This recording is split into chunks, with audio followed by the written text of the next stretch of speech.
Маржан Ерланқызы түс жорумен 10 жылдан бері айналысып келе жатқан тәжірибелі түс жорушы. Түс жору қабілеті генетикалық тұрғыда қалыптасқан қасиет.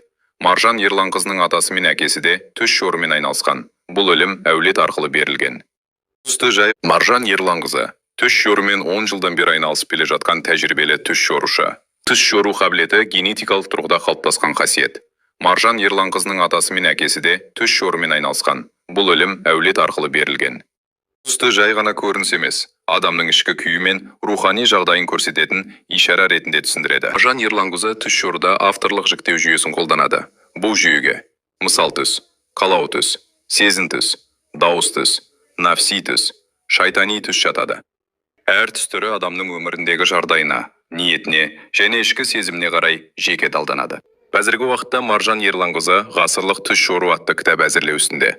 Сондай-ақ ол түс жоруды терең меңгергісі келетіндерге арналған түс жоруды үйренейік атты жеке курс жүргізеді. Оның мақсаты түсті қорқыныш көзі емес, түсіну мен бағыт алудың құралы ретінде қабылдату.